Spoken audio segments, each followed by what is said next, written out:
And for those of you who may not have known, we are going to record today's meeting. This way, for all of the folks who weren't able to be here today, we'll have an opportunity to view it later on the Early Learner South Dakota YouTube page. If you registered for the event, we will be sending out a link with some follow-up information.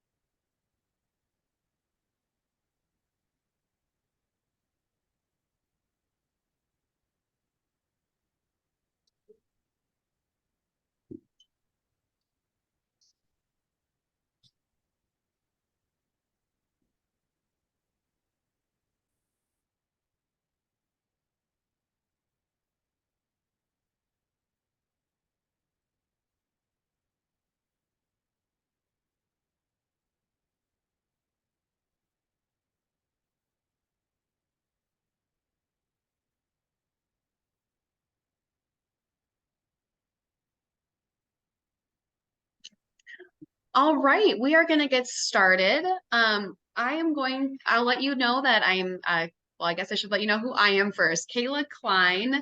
I am the Director of Early Learners South Dakota.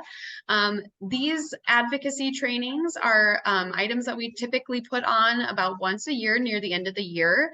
These come from topics that our Policy and Advocacy Committee would like to see, and supporting families and parents in advocacy was one of the main topics that came up. Now, obviously, there are a few experts in that area in our state, so we went directly to them to ask if they could bring together their expertise along with the expertise of their parents who work with them. So those individuals, as you can see on our sliding screens, there is a little bit more information about each of our speakers. We're going to keep that up just as I talk if you guys would like more information, and as well as the family members who will be speaking today. And if you'd like more information, we'll be able to, like I said, send out the slides after the training along with the recording. At the end there, and if we could all keep our, let's see, we'll make sure we remain on mute so we don't have any interference there. If you are new and joining, please put your name, organization, or where you're from in the chat. So our speakers today consist of Darla Beal, Darby Hunt, and Lisa Sanderson. Darla Beal is the Assistant Director of the Early Childhood Comprehensive Systems Lead and with the Center for the Prevention of Child Maltreatment through the University of South Dakota. Darby is Birth to 5 Project Manager, Early Childhood Comprehensive Systems Family Lead through Black Hills Special Services and Community and Family Services. Lisa is a Project Director, Statewide Family Health Information through South Dakota Parent Connection. So with that, I'm going to stop our screen share here, and I'm going to turn it over to Darby. So Darby, go ahead and take it away. Okay. Well, thank you everybody for joining us. We are going to talk about supporting voices, family voices in early childhood, and I'm actually going to hand it over to Darla, and she's going to start us off. Hi, thanks, Darby, and thank you everyone for being here. So as Darby said, we're going to talk about family voice. We're going to begin by just framing up the Early Childhood Comprehensive Systems Collaborative that all of our parent leaders who are the experts here that will be telling their stories are participating in. And then you can see the rest of the agenda here. We have so much good stuff to share. I don't want to take any more of your time. We'll send these slides out afterwards. So there's where we're going today. So the Early Childhood Comprehensive Systems Grant, it's been around since 2007, but we currently have this in South Dakota. It's being facilitated through CPCM, or the Center for the Prevention of Child Maltreatment at USD, but it's really a grant for all of us to look at how can we better integrate all of the systems that are serving our children and families here in South Dakota, specifically from prenatal to birth. And here are some reasons why, the foundational concepts behind this funding. Currently, there are 20 states that have the award, and we are just beginning year 3 of the 5-year cooperative agreement with HRSA, or the Health Resources Services Administration. And they know that the health system, sometimes there's barriers to coordination with other systems, but that health system really has the ability to connect with and partner with families the earliest. Throughout our project, as well as the other 19 states that are currently awardees of the ECCS funding, family partnership and leadership is a strong priority, again, because they know that those are the experts in their or in their children's health and well-being. And we know that when we partner with families early, we can really ensure that strong start for all of our children. And so the funding supports, here you see what it supports. There is support for, in addition to the ECCS lead, which I'm sitting in, there's support for our family leader position, and that would be Darby. It's able to leverage and enhance the current family leadership things that are occurring in our state. There are many. And so it's, again, not a grant or not an opportunity to create something new, but to kind of pull together and strengthen and enhance what's already occurring in the area of family leadership efforts. And then as part of that, we do share out other TA opportunities that might benefit not only this project, but other projects in the state designed to support early childhood efforts. We do have an advisory board as well as a family leadership board. The individuals that you'll hear from later, the family leaders, all sit on the family leadership board. And then 2 of them were self-selected by their peers to also sit on the cross-sector advisory board. We created a strategic plan. Again, it's a plan, but it's more of like a vision, because we're trying to see what can we all, what are the goals, what are the large strategies that all of our organizations are working towards, again, with the goal of ensuring a strong start for children and strengthening the systems. And so you'll see those goals here. We'll send out, after this recording, we'll also share a link to that plan. But the next one is the one we're really focusing on today, which is how to increase capacity for meaningful engagement and partnerships with parents. And so we are, like I said, we're providing some leadership training opportunities to the parents and families that are engaged. We are providing opportunities, and you'll hear more about that in a bit, for parents to engage meaningfully with state agencies or decision makers. We want to normalize the stressful nature of parenting and to just make it normal or regular to both seek help and to give help to people who are raising children.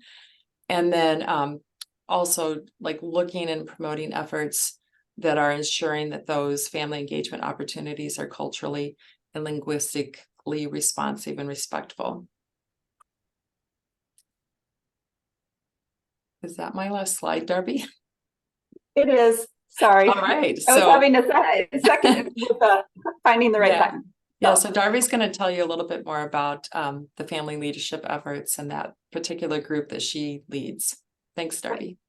Yes. So nothing about us without us is a concept that has driven a lot of my work in the last 20 years of being in a whole variety of different social service situations, meaning that the families and the clients and the people that we support have a voice in their services from that individual level and looking all the way up, hopefully to that state level and being involved in some of those major decisions.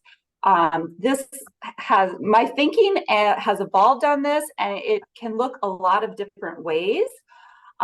This is one way to view family voice and leadership across the board. And so there's a lot of different levels in terms of how families can be involved. And the first is they're receiving services supports, they didn't necessarily have anything to do with the policies, the procedures, how things are implemented. They're just the service receiver. And then we move into different levels of involvement. The second would be engagement. So agencies and organizations and decision makers are trying to get some input from families. A lot of times that's kind of a one-off, one-time situation like a survey or a focus group. And then they take that information back and make the decisions. And then we move further through with empowerment. And this is where families start to be true partners in service delivery and decisions about policies and issues that affect them.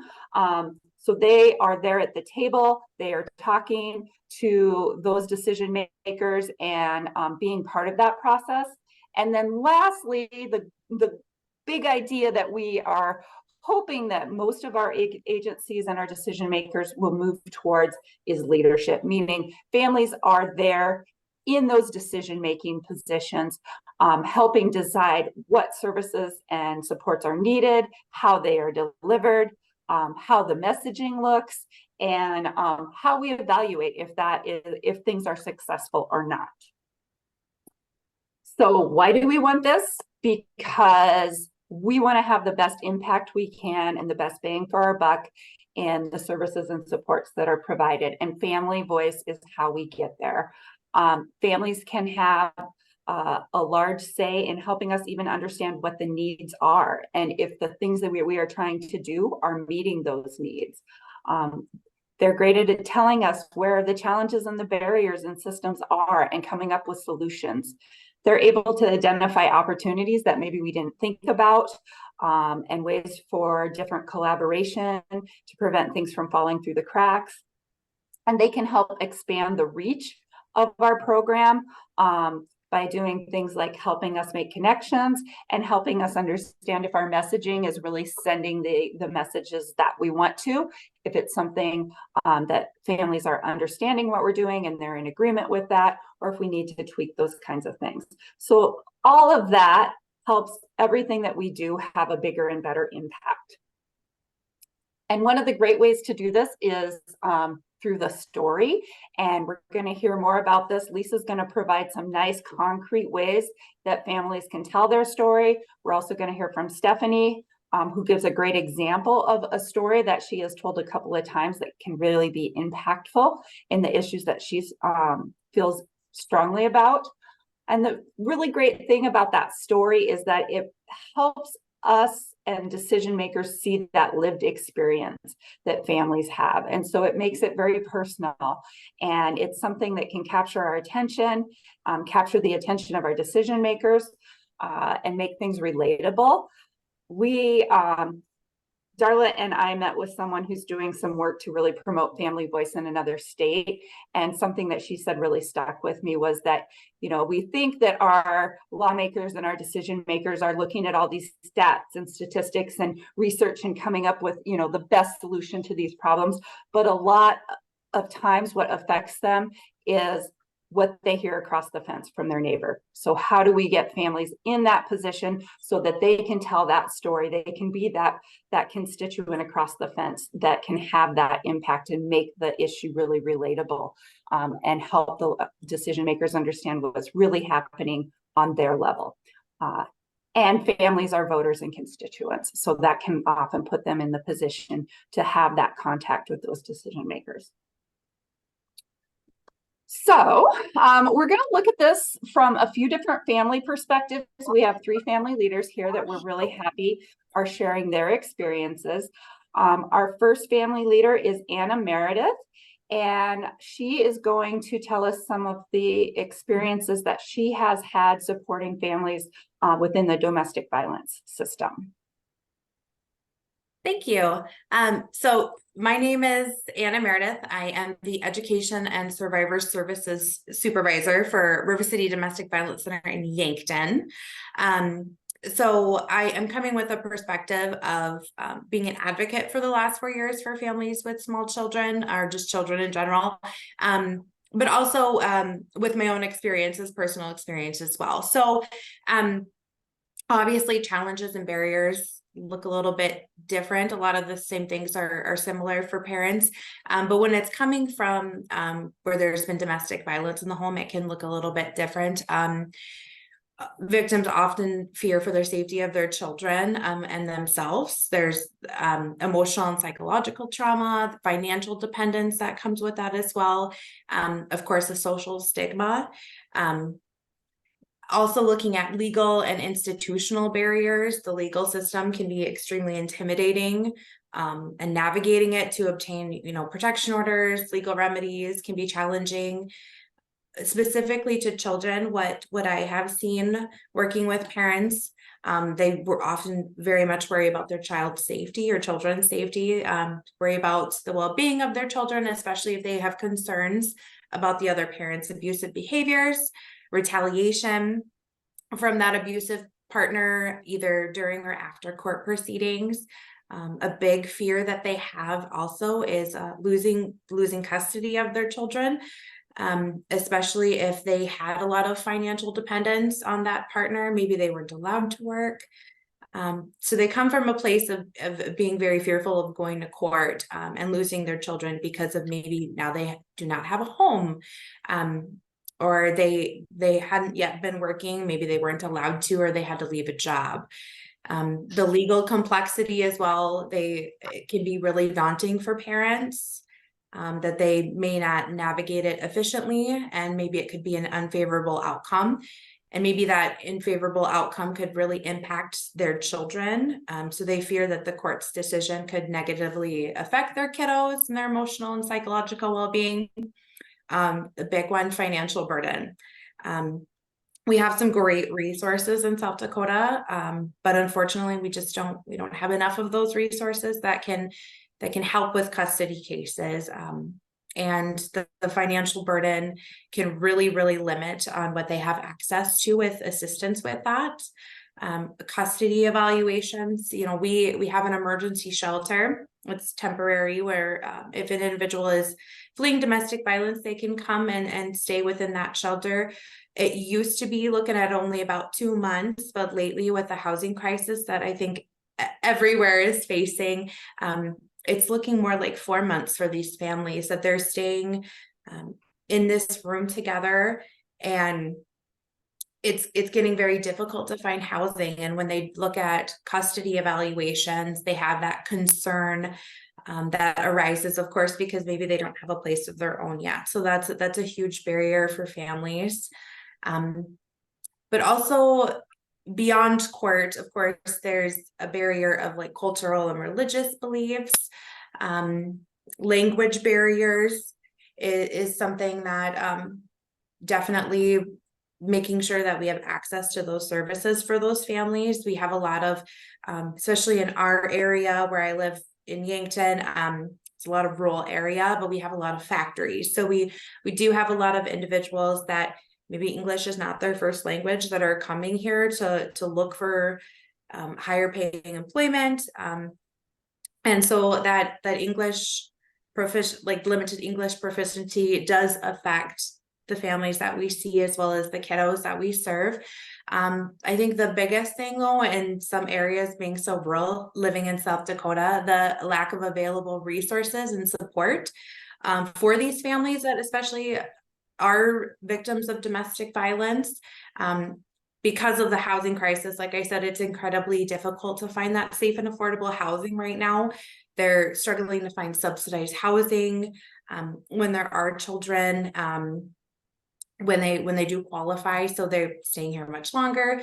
Daycare for these families has become a big barrier as well. So trying to find employment, well, then you need to find a job, and then it's hard to get assistance to pay for daycare if you do find daycare, if you don't have a job. And then who's going to watch kiddos while I go to interviews? So that's been a big barrier for us here as well. So really just trying to figure that out.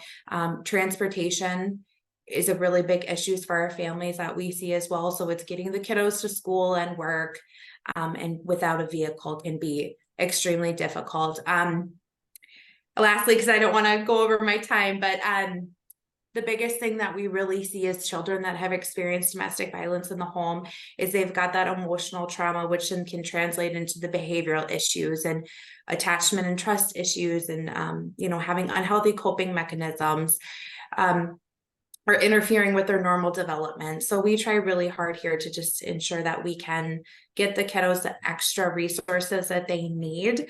But that is a huge barrier for the parents here. It's not only, kind of dealing with what they have going on after their emotional experience, but then also their kiddos, and trying to just alleviate those barriers for the whole family can be a little tricky.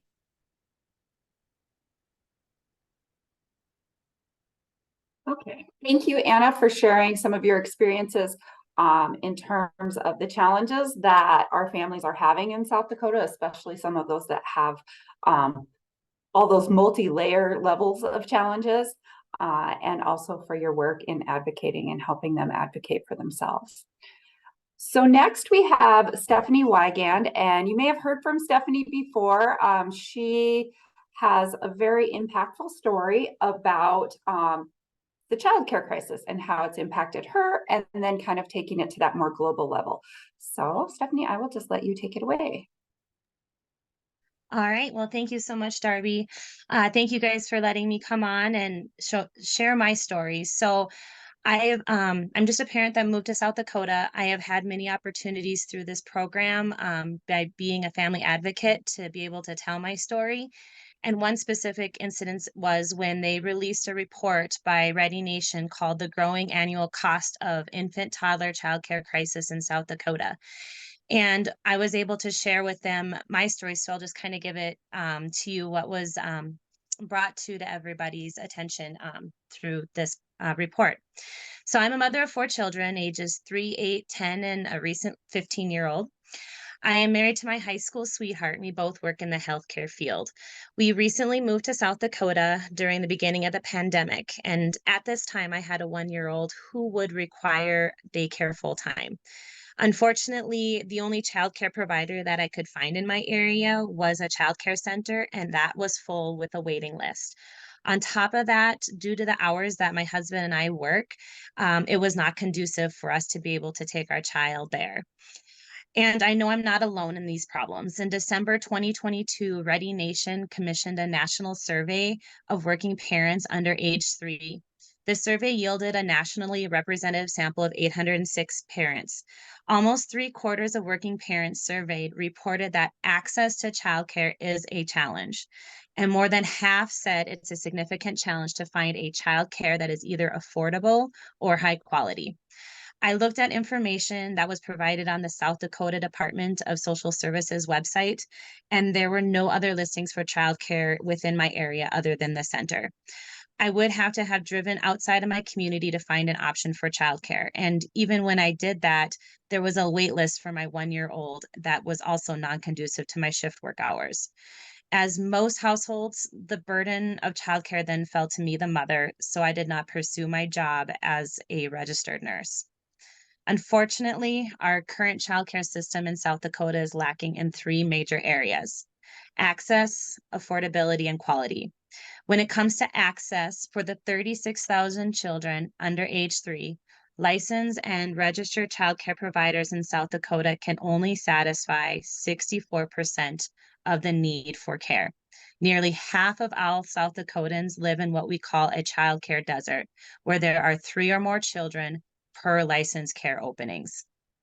For me, I currently watch my sister's 2 children because she has not been able to find childcare in the area as well.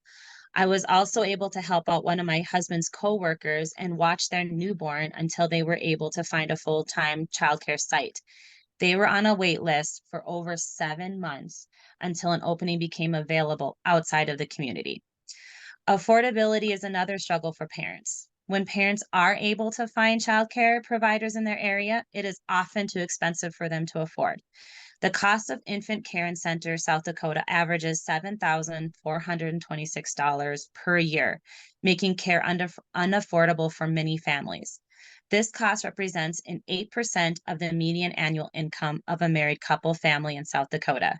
Studies have shown that 7% or greater is considered unaffordable. I have a friend who does want to go back into the workforce, but not only struggles finding daycare, she's also struggling with the idea of having to be able to afford her 2 children in daycare when her job will not provide the supplemental needs for that. Then finally, as to quality, when a family does find available childcare that matches their budget, quality becomes a concern. Most of South Dakota's childcare providers are not licensed or registered with the state and are not subject to health or safety rules, so the quality of care received by many children is unknown. Since I have lived here, I found out that there are or were at least 2 other providers within our community, but they were not listed on the state website. Unfortunately, there is no minimum standard that needs to be met that parents can count on. Parents then rely on others or hearsay for information regarding those different childcare providers. The states that I have lived in prior to South Dakota have at least had a minimum standard of safety, certifications, and education in order for childcare providers to be licensed. Providers who do strive to offer care often struggle to retain their staff due to low wages caused by razor-thin margins, leading to instability for childcare programs, parents, and children.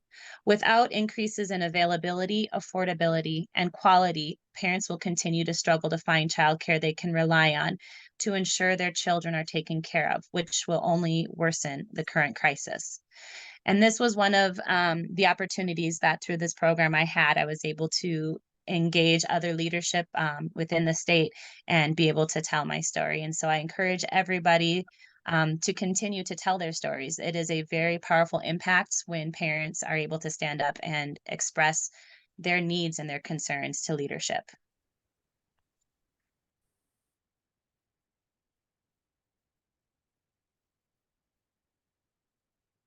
That mute button gets me every time. Thank you, Stephanie. And the last family leader we're going to hear from today is Amber Finsand, and she is involved in a lot of different leadership efforts across the state. So she's going to tell us about a few of the things that she has done, specifically Children's Day at the Capitol. So, thank you, Amber. Hi, thank you. And thank you for the opportunity to speak. And thank you for everyone who's listening today. As Darby said, I am Amber Finnison. I am a stay-at-home mom to my 2 little boys who are 8 and 7, and I'm married to my husband, who is my college sweetheart, and we live in the Sioux Falls area. A little background on my advocacy before I get into my experiences is I've had the opportunity prior to ECCS to have training in advocacy, one through Partners in Policy Making from Disability Rights of South Dakota, and one through serving on groups from South Dakota Parent Connection. From both of those trainings, I gained lots of support and experience. I naturally am not a public speaker, so having, even today, having that in my wheelhouse, in my toolbox to know how to do this stuff is so important. And I'm so thankful to have those opportunities, to have that training, to build up my skills. 2 advocacy opportunities that ECCS has provided us was the Strategic Planning Day and Children's Day at the Capitol. The Strategic Planning Day was held in fall of 2022 in Sioux Falls. And I talked to Darby and Darla and I said, oh, I want to go, but I have my kids' daycare essentially, and I can't be at that strategic planning when my boys are not at school. So they said, that's okay, come when you can and don't be there when you can't. And that was so helpful. And then I got there and there was a bunch of other parents there, probably 6 to 10-ish parents. And I was like, parents can sit together, it'll be safe. No, they strategically placed us in amongst other providers from other agencies, which at my table happened to have the head of a program that my son uses. And it's a national program funneled through the state and ran at the state level. I'm like, oh man, she's at my table. Be mindful of what you say. We like this program. We're so grateful to be on this program. And then she was so kind. She was so nice. She wanted to hear my story and my experiences above and beyond that day at strategic planning. And she offered me the opportunity to meet with her in her office in Pierre if I was ever in Pierre. I happened to be in Pierre a couple months later for a different meeting. So I met her in her office and we were able to talk about my son's unique experiences on her program and with things that are working and things that could be improved. And she was so kind, and I'm so grateful for that opportunity. But back to strategic planning day, there was a panel of parents, and on that panel, we were able to share a story. But again, as a parent, it's nervous, it's intimidating, and you're vulnerable. You're sharing your personal experiences to a whole lot of people. I thank Darla and Darby and everyone in the room that day, because it was so supportive of me and all the families, and our experience were valued. And there was real authentic questions to engage into what our experiences were.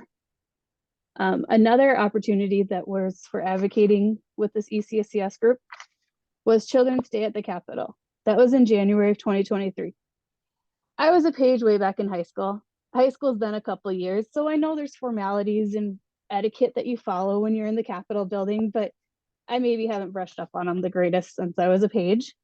But Darla and Darby, again, were very helpful on where do I put my coat? Where do I park? Where do I put my purse? And how do I, even what should I wear? And how do I present myself? It was a great day there, and it was wonderful. The legislators all came down to, many of the legislators came down to speak to different organizations that had tables that were there.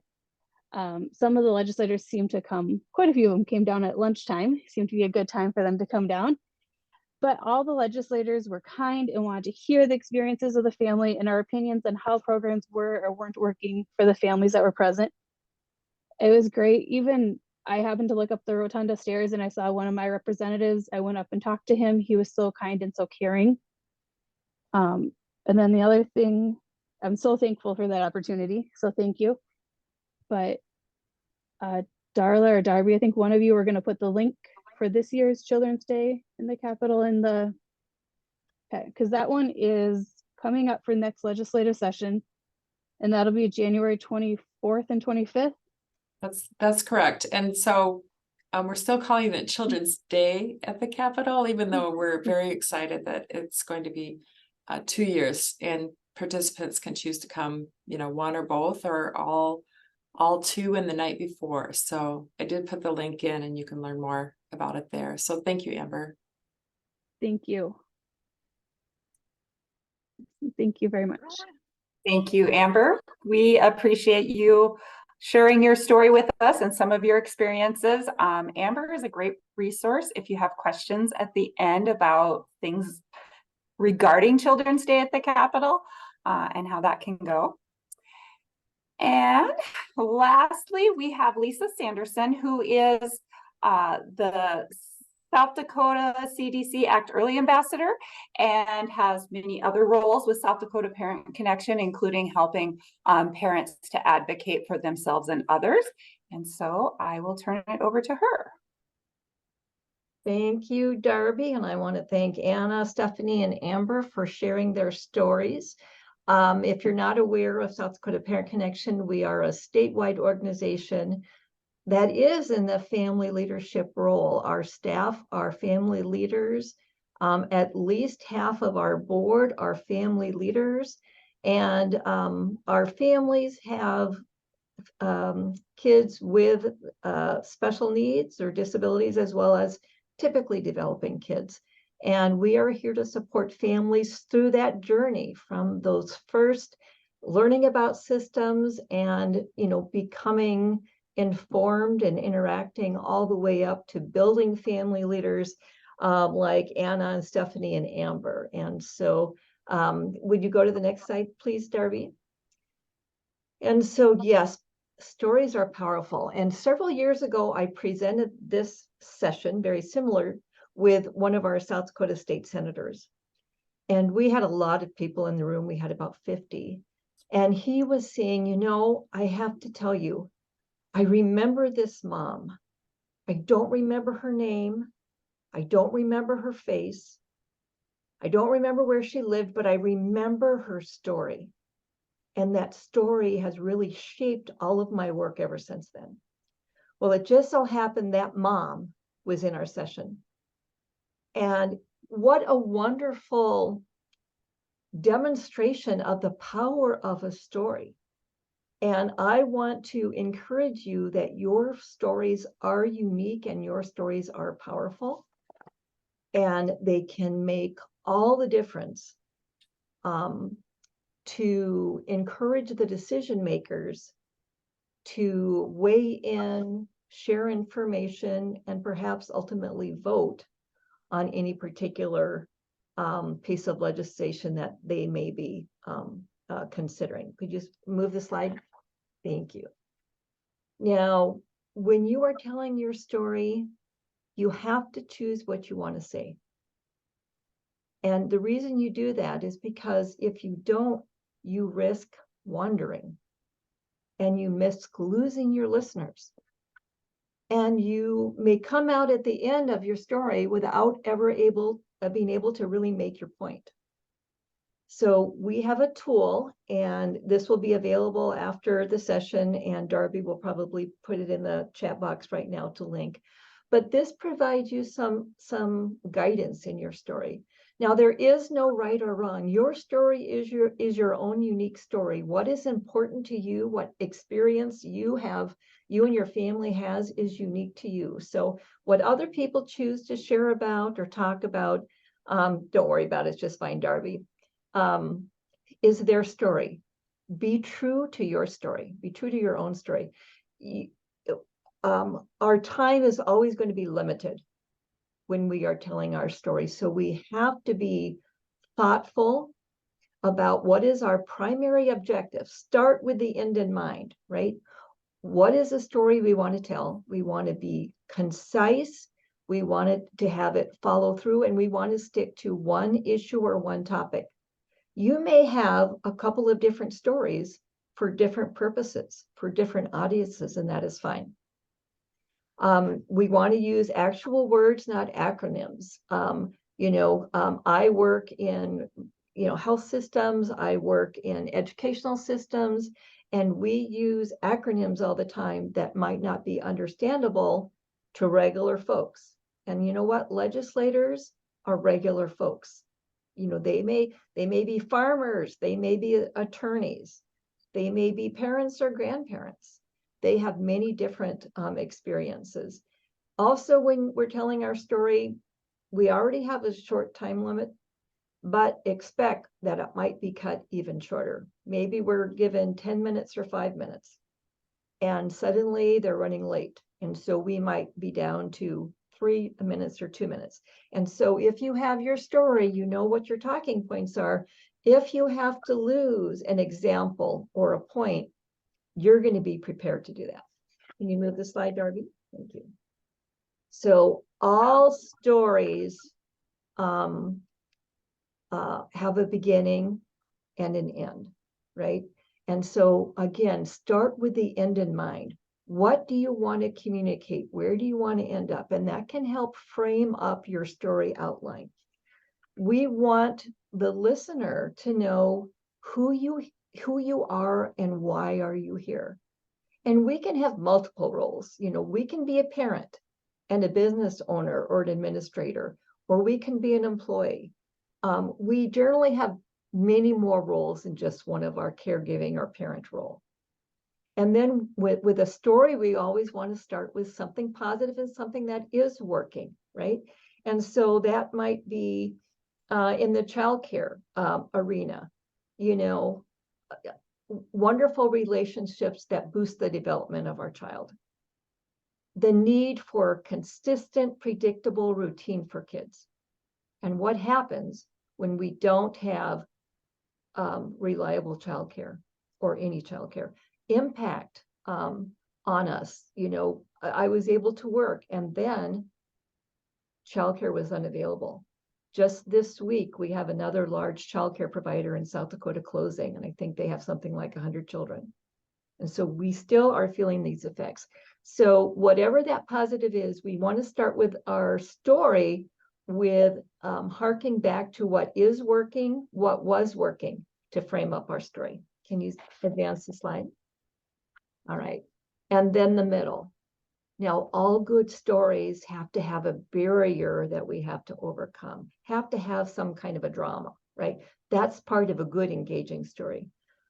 Unfortunately, there are so many issues that are natural barriers right now for us with childcare, with workforce issues, that we don't have to look very far, do we? We had all of our our speakers now explain some of those examples.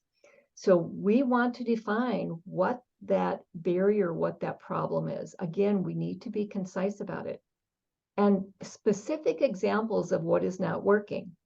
And so I'm not able to work. I am a healthcare provider. We have a shortage of healthcare providers in South Dakota, and we have one not able to work because they can't find childcare.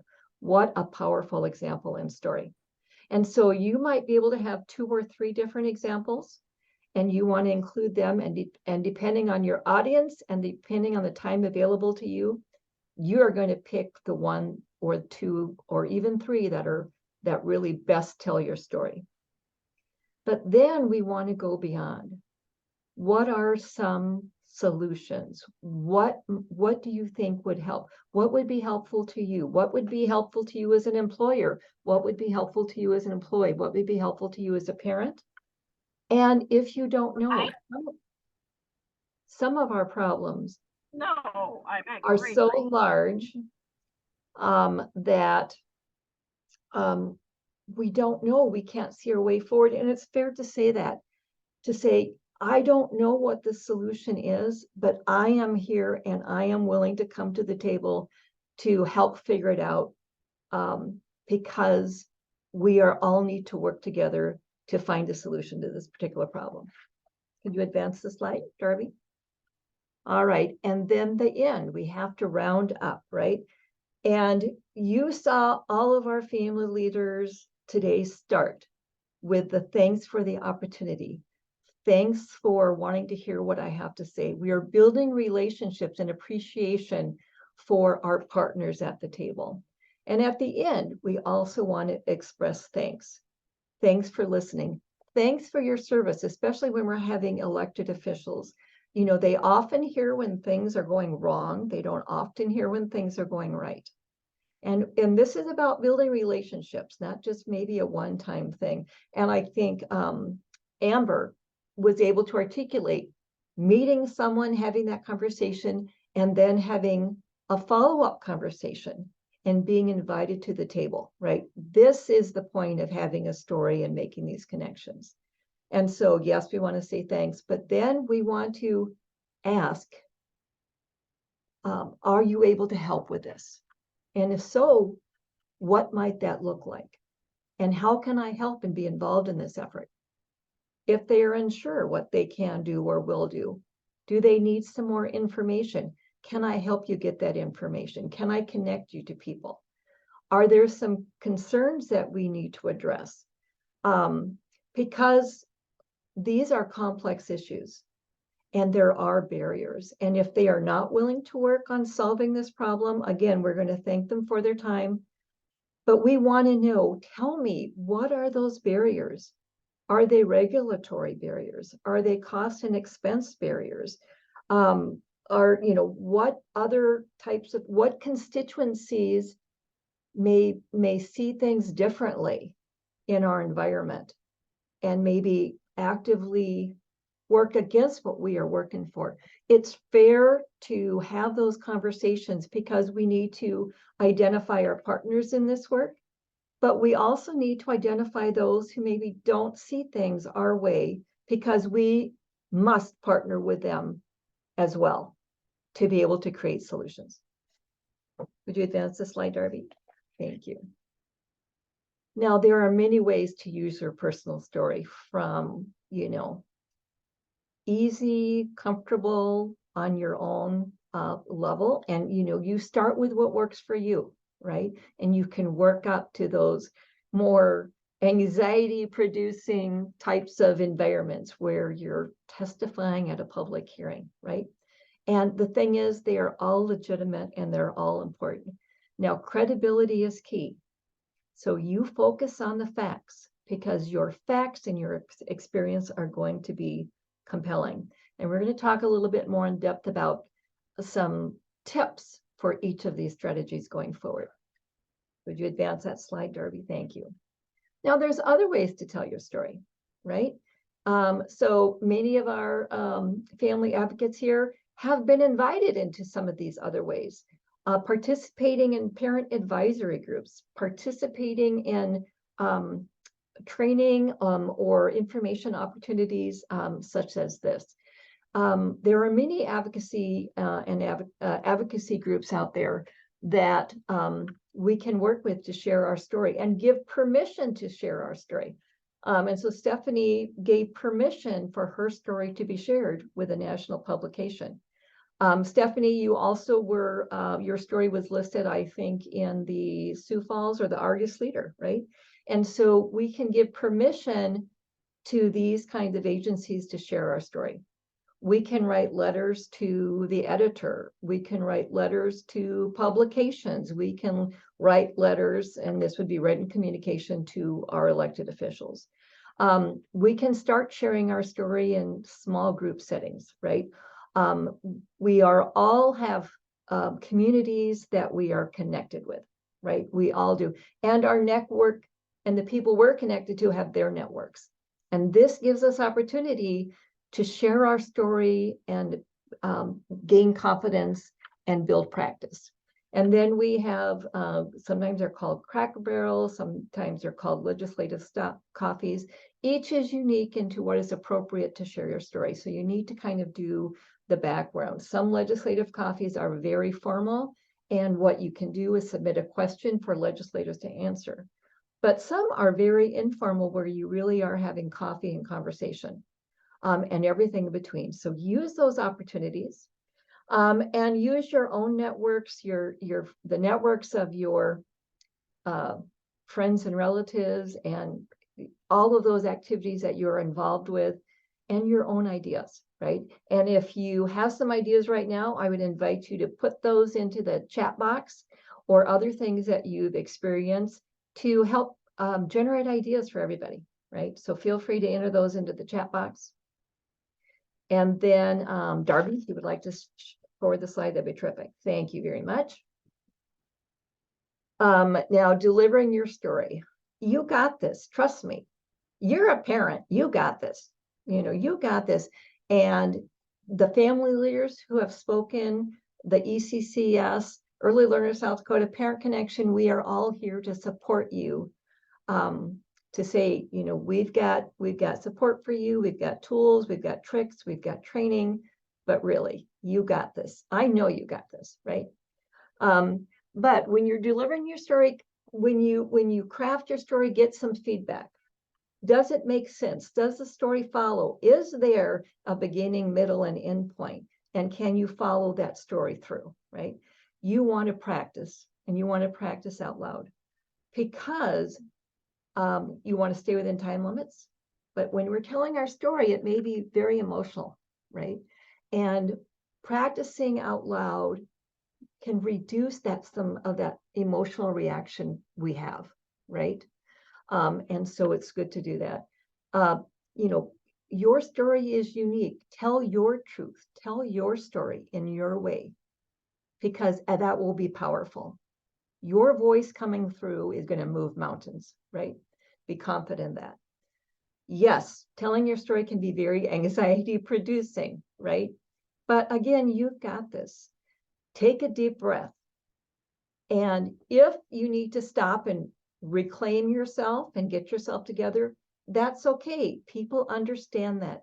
You don't need to stop and apologize. All right. They will get, you need to take a moment, and then you just go ahead and proceed. And you are certainly welcome to find a supportive person to go with you. Your story is never going to be done. Your story is always going to be a work in process, right? And that's how it's meant to be. All right. Can you advance the slide, Darby? Thank you. All right. So not everyone knows and remembers what their district is, right? I sometimes have to think, because I've lived in a couple of different districts, and it's like, what district am I in now? I might have to go back and check, right? Maybe you have moved. Every couple of years, we may have new legislators in the South Dakota level. Certainly, we also have decision makers on city councils and school boards and in many other venues. Excuse me. And so here are some ways that you can figure out who those people are, right? And the Legislative Research Council is wonderful. You can find who your legislators are, and you can find their contact information, and you can even email them over that website. Also, legislative updates are available from the Legislative Research Council, and this is all free, publicly available information to you. Now, there's also other legislative updates that are going to be available to you. And so if anyone is aware of those right now, feel free to put them into the chat box, because we want everyone to know, right, what those are. And, you know, educational groups and service groups and family groups, and Kayla will be, okay, Kayla from Early Learner South Dakota is talking about that. There are groups ready to help you figure it out and make it easier for you. Here's who to contact. Here is kind of some talking points to you. Here are the issues. So use these kinds of things, right? You're not cheating, right? They're made to help you advocate. They're made to help make it easier for you, right? There we go. All right. So a lot of this we're going to discuss is tips for different communication methods. And you're going to see a lot of redundancy here, because the basic strategies for effective communication across media are going to be the same. So if you are having a meeting with somebody, you want to schedule that in advance. And is it going to be an individual, or are you going as a group, right? And so we're talking about Children's Day at the Capitol, right? Are there going to be some group opportunities to meet? And there will be opportunities for you to meet individually with your own legislators from your district. You know, we always have to plan on being brief, because there is limited time. Legislators have limited time and competing priorities, right? And so you want to make sure you understand what your time limits are and you remain within your limits. Again, if you have a story and guidance, you're not going to be rambling. You're going to be on time and you're going to be on focus. You're going to be effective. Again, that practice for time limits and also for helping you deliver your message most effectively. And yes, you may leave your personal story behind. You may leave fact sheets and others behind. And here again, if you are connecting with some of the groups like Early Learner South Dakota or other constituencies, they many times will have fact sheets ready for you to use and leave to with your whoever you are meeting with that is a decision maker. And then if you're having those meetings, confirm the day before, everything's still on schedule. You know, South Dakota, you know, we have weather days, we have other kinds of impacts, and make sure you know where you need to be and when and how to get there. Because if you are 5-10 minutes late, your allotted 15 minutes may just have shrunk considerably, and you are going to have to remain in those limits. Can you go to the next slide? All right. Arrive early and just have small talk. You know, there may be pages, there may be legislative staff, there may be interns there, as well as the legislators. Where are you from? You know, how are you liking this? It's okay. We are in the business of building relationships, because it's through relationships that we can affect change, right? You want to capture who all was there, because you want to do some follow-up thank yous. So who was there, who were the staff, and you want their contact information. And usually they're going to have their own card, and if not, you be prepared. And you are going to be prepared with something to leave behind in your contact information as well. So you're going to introduce yourself, or maybe you're in a group and you're going to follow whoever is your spokesperson. You're going to present your story following your issue, right? You're going to stay on track and on time and on focus. And then you're going to answer questions. And if you're not able to answer a question, you're going to say, I don't know the answer to that, but I am going to find that out and I'm going to get back to you. And I'm going to, you know, get back to you within so many days. What is the best way for me to reach back out to you? Because we're building that relationship and connection. Can you go to the next slide? Thank you. Okay, for that meeting day, you know, our end of our story is, Can you work with us? What can you do? Can you help? Do you need more information? And again, if they can help me understand what are the barriers. What might we try? What are we forgetting? Thank them. And again, you're going to provide those materials and contact information. You want to move the slide, Darby? Thank you. After the meeting, we're going to reflect what went well, what could be improved. How do we build that relationship? And maybe what do we do differently? And we want to thank them. And you know what? That formal, old-fashioned written thank you is very powerful. When I have been to state legislative meetings, each staffer will get a little quick handwritten thank you for helping arrange the meeting. Thanks for visiting. And I will usually send to those legislators, I want to thank you for your time, but I also want to thank your staff for assisting with these. Because, when we lift up the staff, we are building relationship and connection, right? And then what is that plan for ongoing relationship and communication? All right. It's not once and done. It's an ongoing process. And for written communication, again, it's the same topics. One issue, if it's an email, put that issue in the subject line. Again, who we are and why we are sharing. And then we share our story. And we're talking maximum 2 brief paragraphs here, especially with email. No long emails. Our story, brief, concise, and to the point. Thank them, include our contact information. And the next slide, tips for calling. Again, very similar, brief. Plan for relaying your message, talking to the legislator or their staff member. Brief, 2 minutes, right? A practice, time yourself, and it's that same information, right? So the next slide. And of course, public testimony is very official and regulated. So you must sign up to testify.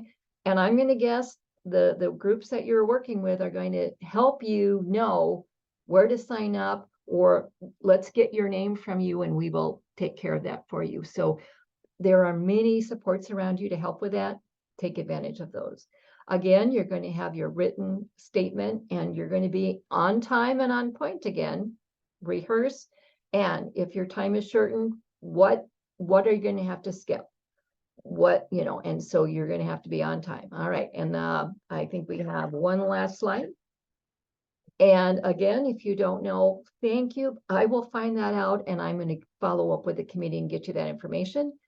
And when you are providing testimony, prepare to have your handouts and your story and contact information and any other handouts provided to the committee members. Have those ready to go. And again, thank them for their time, their interest, and express again your willingness to work with them. And so I want to thank you, and I want to thank our organizers here for giving me and Parent Connection the opportunity to visit with you.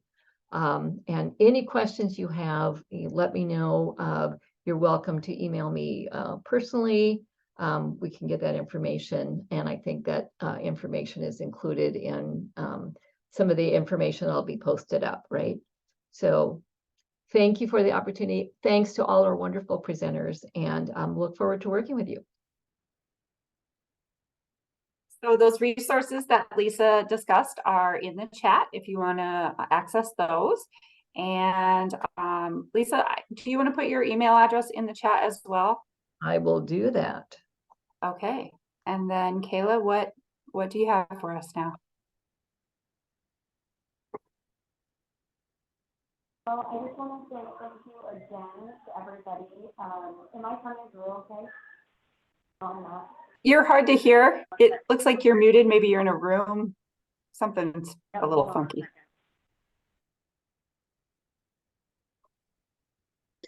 I'll go this way. Sorry, I tried having my headphones in. They're only connecting to my phone, so I was using both devices. I just wanted to say thank you again to everybody. I did want to give everyone a chance. I didn't see any questions coming through the chat, but if anyone wants to come off mute and ask the presenters some questions at all, I'll just give a quick minute for that.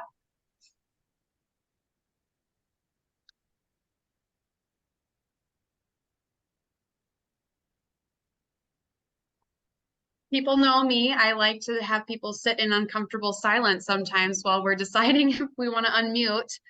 I didn't see anyone come off. So with that being said, I do just want to give a very warm thank you again to all of our presenters, all of your amazing efforts throughout the state and helping promote early learning and helping us with that. It truly does take a village to get this work done.